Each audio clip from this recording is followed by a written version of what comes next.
pero que en realidad son, digamos, no sabemos todavía, bueno, ya se sabe, o ya no se les clasifica como anteriormente como organismos vivos, ¿no? Son un grupo de agentes que tienen la capacidad de mutar, tienen la capacidad de reproducirse o de replicarse, pero no tienen la capacidad de hacer todas estas funciones por sí sola, ¿no? Va a necesitar siempre de un organismo vivo para que pueda llevar a cabo todas sus funciones. Esta molécula, ¿no?, que tiene con todas estas capacidades, no tiene funciones metabólicas, no produce enzimas, no tiene organelas, porque puesto que no es una célula, ¿verdad? Pero sí va a vivir a expensas de otros microorganismos. El resultado de hoy es que ustedes comprendan las características generales de los virus. Bueno, ya conocemos también mucho sobre los virus tras la pandemia, ¿verdad? En la pandemia hemos aprendido sobre todo acerca del famoso coronavirus, ¿no? Bueno, el estudio de los virus nos va a permitir conocer la biología de este agente, la patogenia, los tipos de patógenos y de esta forma poder plantear ya sean nuevos diagnósticos eficientes, la profilaxis y sobre todo el control de las enfermedades víricas. Incluso algunos también, no solamente, no es que hayamos vivido como tal, como una pandemia, pero algunos sí están muy relacionados a nuestras carreras, porque algunos van a ser zoonóticos, ¿verdad? Como por ejemplo, ¿qué virus creen que esté afectando a este animalito? Rabia, ¿no? Es uno de los que más conocemos. Este de acá, que ahorita estamos en plena epidemia, el dengue, ¿no? El dengue que es transmitido por el vector que es un zancudo, un Aedes aegypti. Entonces estos agentes virales, si bien es cierto tratamiento específico para matar a un virus, en la actualidad no existe, ¿no? Sí se usan algunos antivirales, pero no como para atacar directamente al virus. Digamos, para atacar a ciertas funciones que este puede tener o simplemente los tratamientos son sintomáticos, ¿no? Hay que dejar pasar el ciclo del virus y eso es lo que se hace en tratamiento. Pero todo también va a depender del tipo de virus, ¿no? Esto es más o menos lo que vamos a ver hoy, un poco de generalidad de los virus, algo de su breve historia, cómo es que así se empezó con el estudio de los virus, la clasificación, estructura viral, el genoma viral, estrategias virales y replicación. A lo mejor lo vemos a mayor detalle en la siguiente clase. Bueno, los virus tienen formas muy variables, van a ser de diferentes, principalmente formas, tener diferentes estructuras, básicamente, incluso acá vamos a ver toda una gama de diferentes virus. Tenemos como el papilomavirus, el virus de la rabia, el virus de la lengua azul, el virus de la fiebre aftosa, adenovirus, poliovirus y una infinidad de virus. Incluso podríamos decir que los virus son aún mucho más abundantes que los mismos, que la misma abundancia de las bacterias que habíamos visto en el primer capítulo, que los animales, incluso que las plantas, ¿no? Son aún mucho más variables. Incluso muchos de estos van a vivir a expensas de los patógenos antes mencionados o antes estudiados, a expensas de una bacteria o a expensas de un hongo, ¿no? Lo principal de un virus, dentro de su característica o de su estructura, es solo contener un genoma. Es lo único que tiene principalmente su genoma, ¿ya? Puede ser independientemente de que sea un ARN, un ADN, y una cápsula, o también llamado capsómetro, ¿ya? Esta de acá viene a ser su cápsula. Es lo básico que tiene el virus. No le vamos a encontrar organelas. Lo que sí vamos a encontrar dentro de su cápsula son algunas estructuras proteicas o glicoproteicas que sí va a tener otro tipo de funciones, ¿no? En el caso, sobre todo, de activar el sistema inmune cuando ingrese, por ejemplo, a su hospedero. Entonces, los virus van a ser un grupo sumamente diverso en la naturaleza, aún más que el reino bacteriano, que el reino vegetal o incluso el reino animal, ¿no? Y va a afectar a todos los organismos vivos, ya sean células procariotas, eucariotas, ¿no? Animales, vegetales, protozoarios, hongos, bacterias. Incluso hay virus que viven todavía a expensas de otros virus, son los virus satélites, y estos virus a expensas de otro más, ¿no? De un tercero. Estas imágenes ya van a ser las que vimos anteriormente, eran imágenes en 3D, ¿no? Muy bonitas, pero estas que vemos acá ya más bien son imágenes reales de fotografías electrónicas de ciertos virus. Este de acá es el virus de la leucemia felina.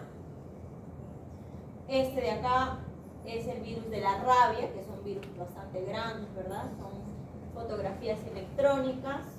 Este más bien tiene la apariencia como si fueran unos no sé, cocos gram negativos, ¿no? Pero vamos a ver que no son del todo redonditos, más bien parecen figuras geométricas, ¿no? Que están, digamos, compuestas por lados planos, no tan redonditos. Es el virus de la polio. Este va a ser un poco más grande, igual, una figura geométrica, son los adenovirus. Y este ya ni siquiera parece un virus, parece no sé, un nematodo quizá, ¿no? Pero este viene a ser el virus del ébola, ¿no? Es un virus filamentoso aparentemente, ¿no? Entonces, como les decía, las características de los virus, o sobre todo sus morfologías, son muy, muy variables, ¿no? Para empezar un poco la historia de los virus, en realidad antiguamente se creía de que las enfermedades producidas por los virus eran agentes demoníacos, ¿no? Algo superficial, pero tras no hace mucho en realidad, miren, esto es en 1800 por ahí, ya recién se pudo, digamos, saber que algunas enfermedades eran producidas por un agente en las cuales ellos todavía no tenían conocimiento, porque hasta ese momento se sabía que existían las bacterias, que existían algunos parásitos quizá, pero no la existencia de un virus. Entonces pensaban que eran enfermedades demoníacas o otras cosas, pero a partir de este año, tras la investigación que hicieron a la enfermedad que producía a estas plantas, las plantas del tabaco en Estados Unidos, donde hay grandes plantaciones de tabaco, y la industria tabaquera en ese entonces era una de las industrias que más dinero daba. Entonces para ellos era importante saber por qué sus plantas en ciertas épocas del año que había un brote de esta enfermedad se secaban y había muchas pérdidas económicas. Entonces tras esto ellos invirtieron mucho dinero para averiguar cuál era el por qué se perdían muchas plantaciones, ¿no? Entonces, también a la par, ya en ese entonces ya se tenía conocimiento un poco de lo que es el microscopio, ¿no? Tras el microscopio, muchos agentes salieron a la luz, como los bacterianos, entre ellos también unos agentes que eran todavía grandes como una bacteria, que era el caso de este virus, y en todo caso este es el virus de una planta, todavía no era de un animal, ¿no? Que era un virus que es uno de los virus más grandes que existe en tamaño, es por eso que pudo ser posible su observación. Y es más, tras este descubrimiento ya le pasaron a denominar con el nombre de virus, ¿no? Ya que virus significa efecto tóxico o veneno, ¿no? Entonces, tras esta denominación, recién se le puso el nombre de virus a este tipo de agente.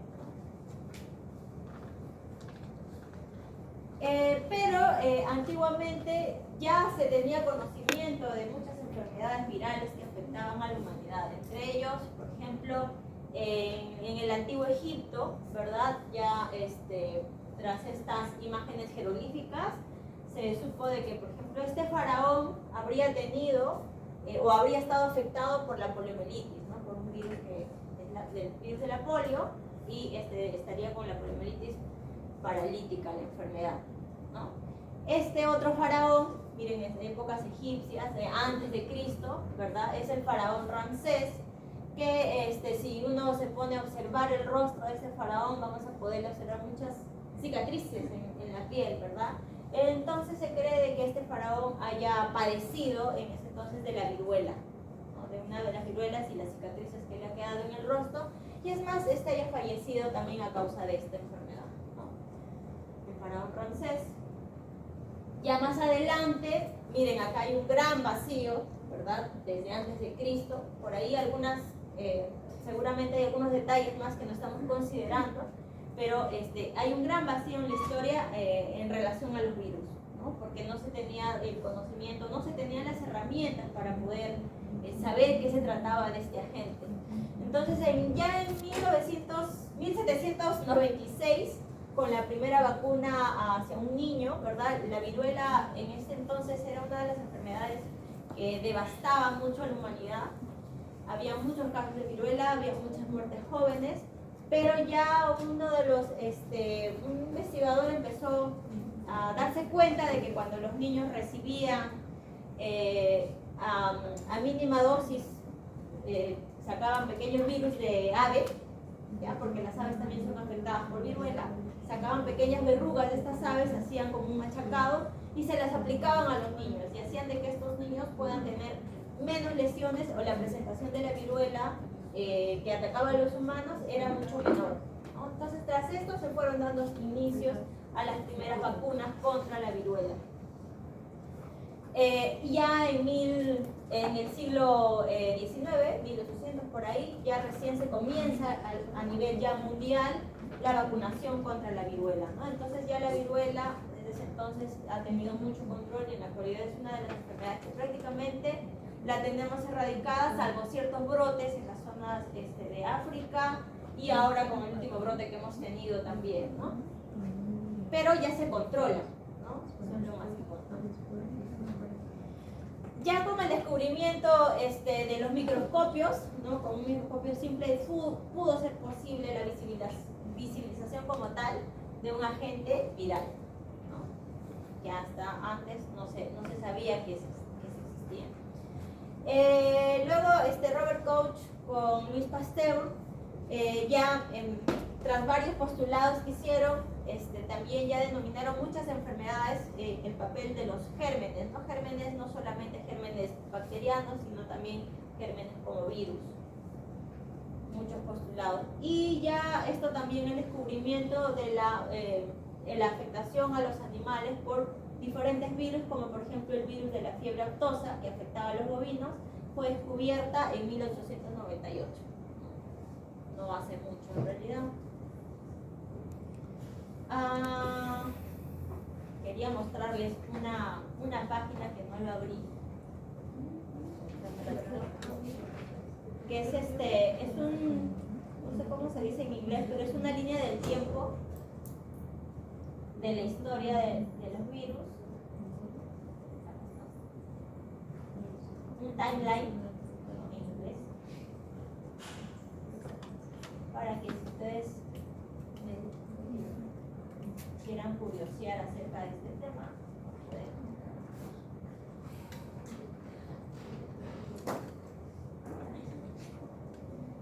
Ahora, en esta línea de la historia que vamos a ver, pues tampoco está tan actualizada, ¿no? Porque para que esté actualizado faltan todavía acá el tema de la pandemia que hemos pasado, ¿no?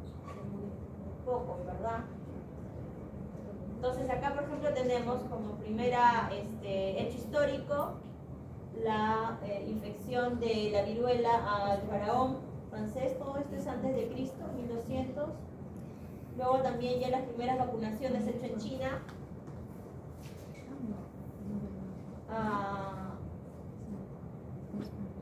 En 2000 antes de Cristo. Y de ahí, miren, este gran vacío histórico que les decía. Los datos son muy escasos de lo que haya pasado con la historia acerca de los virus. Y vamos a pasar ya a 2000 después de Cristo, y todos estos datos son ya después de Cristo. Y comenzamos acá un poco con algunos virus que van a afectar a plantas, el desarrollo de las vacunas en 1800 por ahí, y acá sí ya, como les decía por ahí, con el descubrimiento del microscopio, ya se va teniendo mayor información de estos agentes patógenos. Con la última pandemia en los 90 de VIH, y pues acá falta todavía adicionar la última pandemia que acabamos de pasar de coronavirus, ¿no? Por acá. seguramente en algún momento alguien que actualice esta página va a tener que adicionarlo, ¿no? Bueno, esto por si quieren curiosear, la página se los voy a pegar, no lo había puesto en la... Acá está, bueno, lo tengo ahí, por si quieren curiosear más acerca de la historia del virus.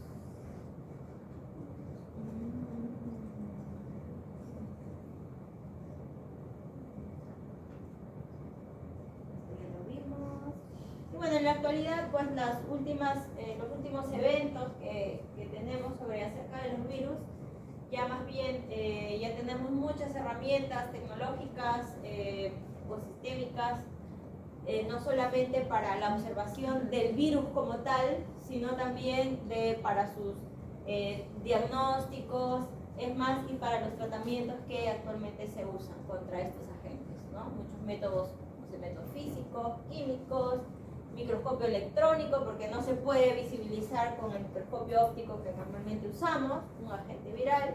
Vamos a ver que, les decía, el virus del tabaco, del mosaico, es uno de los más grandes, que sí se puede visibilizar. Pero el resto de los virus son organismos muy pequeños, estamos hablando de organismos que están en nanómetros. Entonces, con un microscopio óptico no lo vamos a poder ver, vamos a necesitar microscopios especiales para la visibilización de estos organismos. Y ahora, si yo hago un cultivo, como hemos estado haciendo en hongos y en bacterias, ¿verdad? Que son organismos que pueden por sí solos reproducirse, tienen un metabolismo por sí solos, ellos no pueden hacer eso.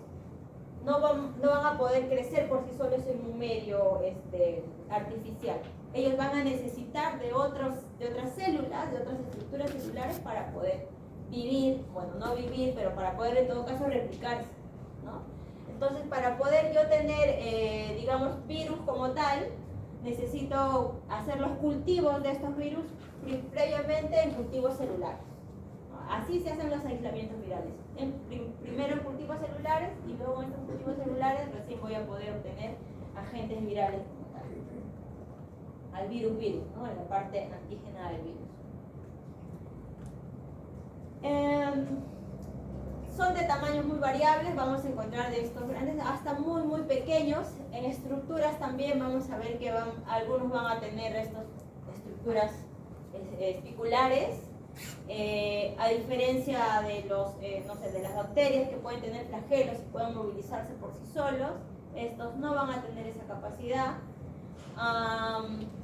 La forma de multiplicación va a ser dependiente de otro microorganismo, por sí solo no va a tener esta capacidad. Y los huéspedes también van a ser muy variables, ¿no? Aún más variable que una bacteria o que un parásito. En cuanto a sus tamaños, les decía que vamos a ver acá, por ejemplo, también tamaños muy variables. Estamos hablando en nanómetros. En nanómetros. Adenovirus, por ejemplo, 90 nanómetros. Por ahí el más grande es este del tabaco que les decía, que está en 250 por 18 nanómetros, en comparación, por ejemplo, de esta célula bacteriana, de un coli. ¿Ven? Un coli en dimensión es mucho más grande que muchos de los virus. Y es más, este de acá es un segmento de un glóbulo rojo. ¿Sí? Un glóbulo rojo está hasta en 10.000 nanómetros. Y este es mucho más grande incluso que un coli, ¿no? Acá también tengo esta página para mostrarles. Es una página curiosa para ver como la dimensión del tamaño en la que estamos hablando. Cuánto más grande pueden ser algunas estructuras, ¿no? Que un virus. Y por qué a lo mejor se hizo tan dificultoso la apreciación de estos agentes en un principio. Y porque no es tan fácil tampoco de aislarlos, incluso, ¿no? Miren, por ejemplo, estas son algunas dimensiones, ¿ya? Ahí tenemos acá un grano de café, el tamaño de un grano de un arroz, la misma letra que a veces usamos, el tamaño 12 de un time, la letra time. Si yo hago un acercamiento de esta escala, voy a poder apreciar acá ya aún más pequeño, un grano de sal, un grano de sésamo, una semilla de sésamo, un grano de sal que está en 5 milímetros, que ya es muy chiquito. Si yo sigo acercando, los primeros micrómetros, 500 micrómetros, una ameba, un paraíso aún más, y todavía no aparecen por acá ningún virus, ni bacterias, estamos en protozoarios. Acá que tenemos una célula epitelial de piel, un esperma, aún todavía no aparece ningún virus dentro de esta escala.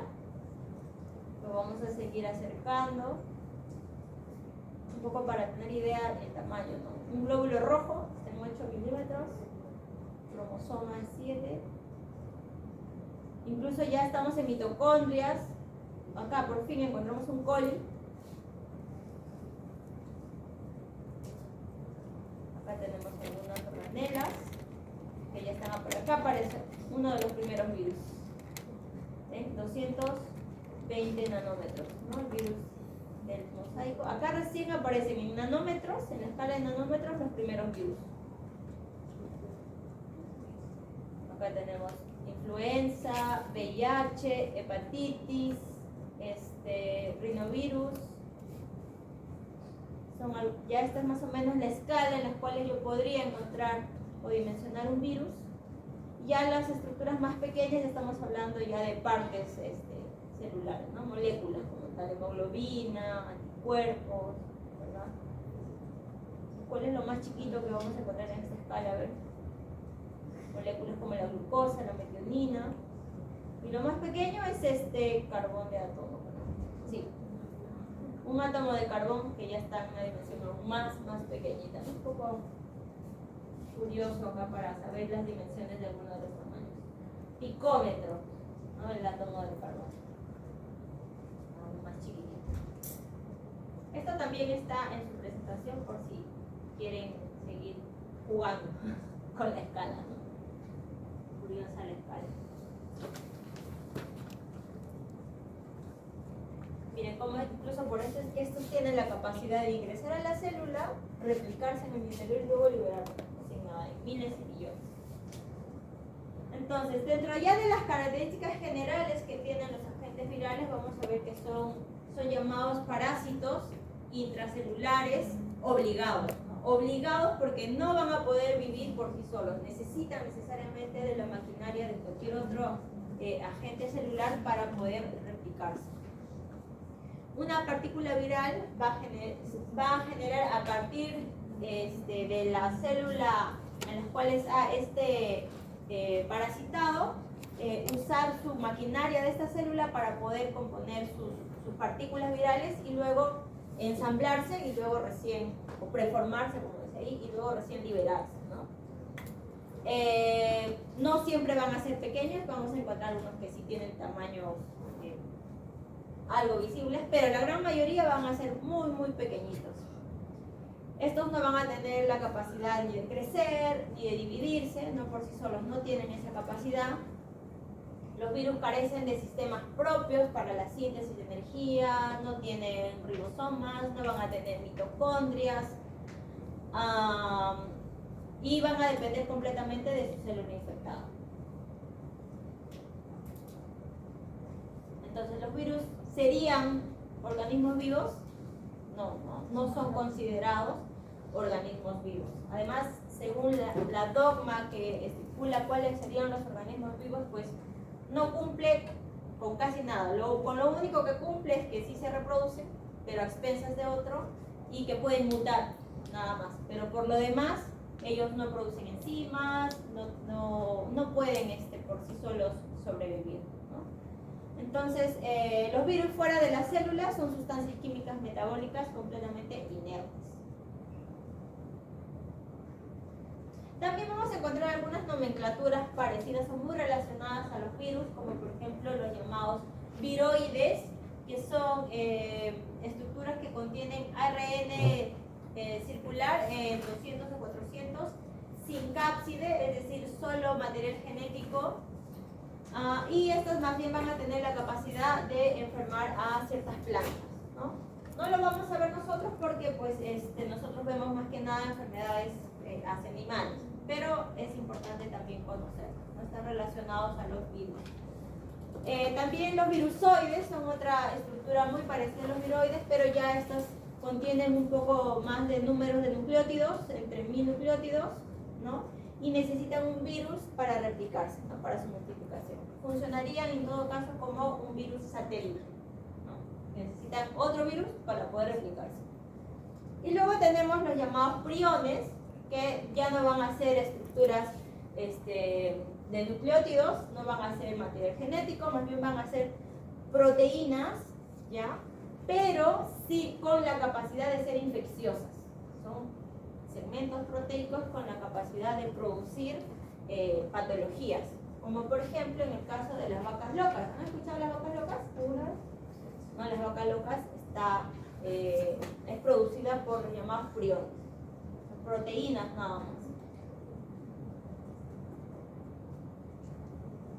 Y hay muchas formas de clasificar a los virus, ¿no?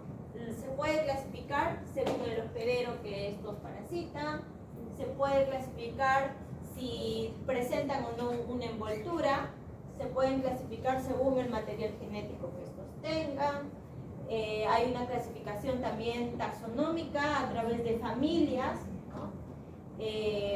También se les puede clasificar por las cápsides, por la morfología que tengan sus cápsides. Hemos visto que algunas son redondas, algunas son largas, ¿no? Según esa morfología también hay un tipo de clasificación, pero la clasificación que más usamos es la clasificación de Baltimore, sobre todo en medicina, ¿no? La clasificación de Baltimore, vamos a ver en qué consiste esa clasificación de Baltimore, que es importante sobre todo para tener o entender cómo se replican ciertos virus, ¿no? Su forma de replicación es muy importante para entender la patogenia de la enfermedad.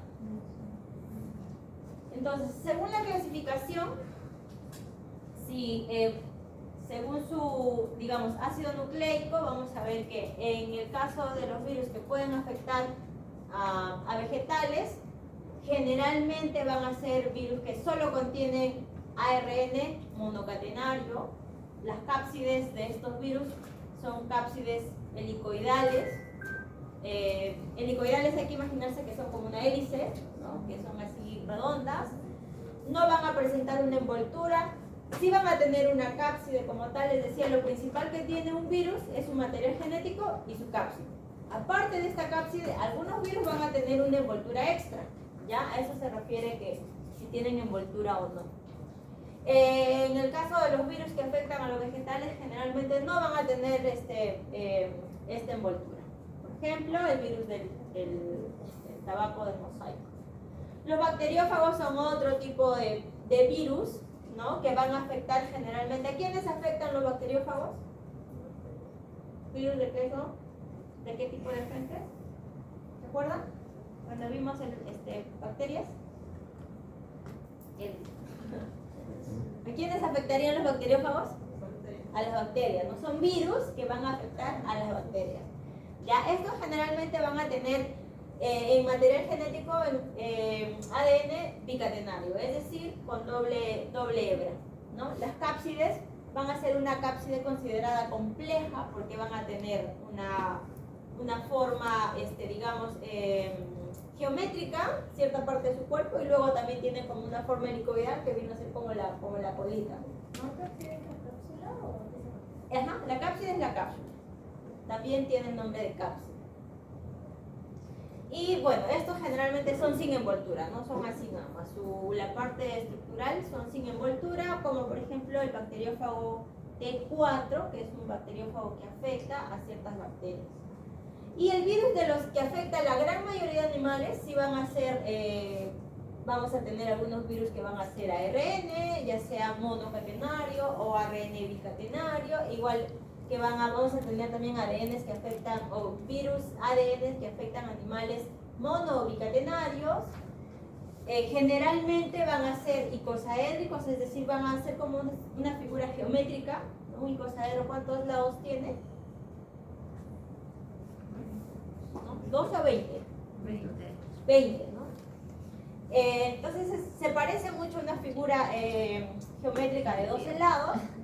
Generalmente, no todos, vamos a ver que no todos, pero generalmente van a presentar una envoltura extra, aparte de su cápside que está en forma icosaédrica, como por ejemplo tenemos al virus de la gripe, VIH, coronavirus, poliovirus, etc., ¿no? Una larga lista.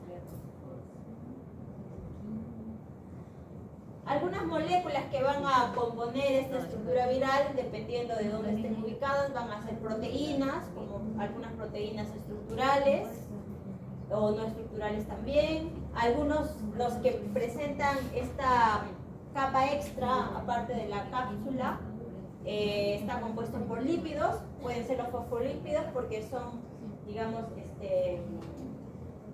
moléculas lipídicas extraídas de su huésped, de su célula huésped, ¿no?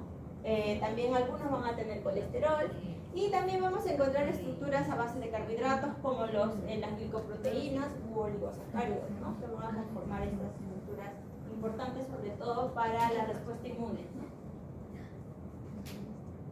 Entonces, los virus están compuestos básicamente, les decía, por dos estructuras importantes. El material genético, ya sea ADN o ARN, y su cápside o cápsula, ¿ya? Que va a ser una estructura que va a proteger el material genético que está a base de proteínas o glicoproteínas. Es lo principal que tiene un virus. Hay ciertos virus que van a tener otra estructura más, ¿ya? Estos dos componentes están presentes en todos los virus, ¿no? Independientemente de qué tipo de material genético tenga, va a tener su cápside. Y algunos además van a tener una envoltura, aparte de esta cápsula van a tener una envoltura que es una envoltura que está a base de una membrana fosfolipídica que va a ser extraída de su célula huésped. Al momento de que sale de parasitar a su célula huésped, va a salir con un material extra que va a ser parte de su membrana de la célula huésped, de su membrana bilipídica, ¿ya? Entonces eso sale al momento de la exocitosis, al momento de que esté liberado, sale con cierto segmento de su membrana. Entonces, la membrana lipídica de la cápsula es aportada por la célula diana, es decir, a la célula que va a infectar. Y en esta célula, o en esta membrana también vamos a poder encontrar algunas proteínas integradas, ¿no?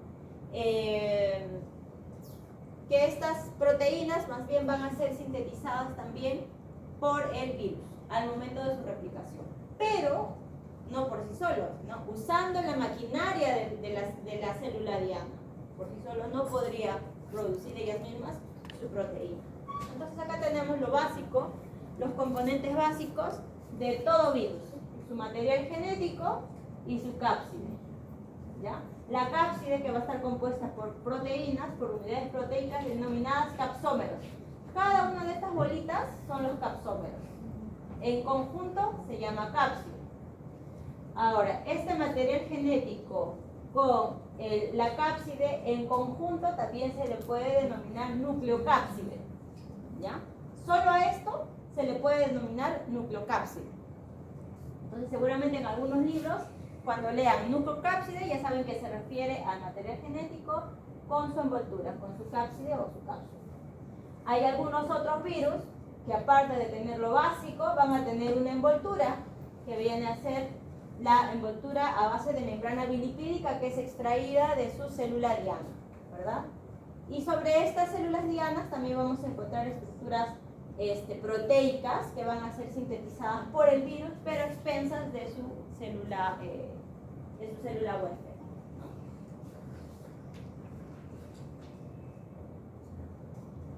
Entonces, teniendo esto como base, algunos de los componentes que tiene un virus, hay una clasificación, que es la clasificación de los denominados virus desnudos, que solamente sería un material genético con su cápsula, y hay otros denominados virus envueltos, que van a ser estos virus, pero con su envoltura de su membrana bilipídica. ¿Ya? Entonces estos son los virus desnudos, y estos van a ser los virus envueltos, que extraen esta capa bilipídica de su célula diana, ¿ven? Al momento de la exocitosis sale con cierta porción de la membrana de la célula diana. ¿Ya? Entonces ya tenemos una primera clasificación que son los, dependiendo de de la envoltura, ¿no? Virus desnudos y virus envueltos. Ahora, cuando hablamos de virus, hablamos específicamente de la especie del virus como tal, pero la partícula viral infecciosa, es decir, la región infecciosa de este virus, se le denomina virión. Este virión puede ser todo un virus por completo o ciertas partes del virus, ya digamos ciertas, no sé, moléculas proteicas que pueden tener en su membrana, puede ser la parte infecciosa del virus, o su material genético también puede ser la parte infecciosa del virus, o todo por completo también podrían tener la capacidad de infectar. Entonces, dependiendo de cuál sea la estructura infectiva, a esa estructura infectiva se le denomina virión. Ahora, si yo, digamos, artificialmente desactivo esa molécula infectiva, entonces eso se dejaría de llamar virión, ¿ya? Esa estructura ya no sería virión, sería cualquier otro nombre, pero ya no, o virus nada más en general, como tal, ¿no? Pero ya no virión. Eso es importante sobre todo cuando se formulan las vacunas, ¿no? Las vacunas desactivadas, lo que hacen es desactivar esa zona infectiva y se van produciendo las vacunas, ¿no? Entonces, tenemos los virus desnudos y los virus envueltos. Cada uno de estos virus va a tener ciertas características también importantes, como por ejemplo, en los virus desnudos sabemos que solo la cubierta de su material genético está constituido por estas proteínas, ¿no? Por los capsómeros. Pero al ser desnudos, ¿ya? Hace que estos virus sean aún más virulentos que un virus que tiene la membrana, ¿no? ¿Por qué? Porque son más fáciles de no ser identificados. Un virus que tiene membrana se le identifica mucho más fácil y se camufla muy bien. En cambio, estos, incluso las infecciones que hacen estos virus son más agudos que estos de acá. Ahora, esto no quiere decir que estos sean, pues, hay muchos de estos, que por ejemplo el VIH o el coronavirus son virus envueltos.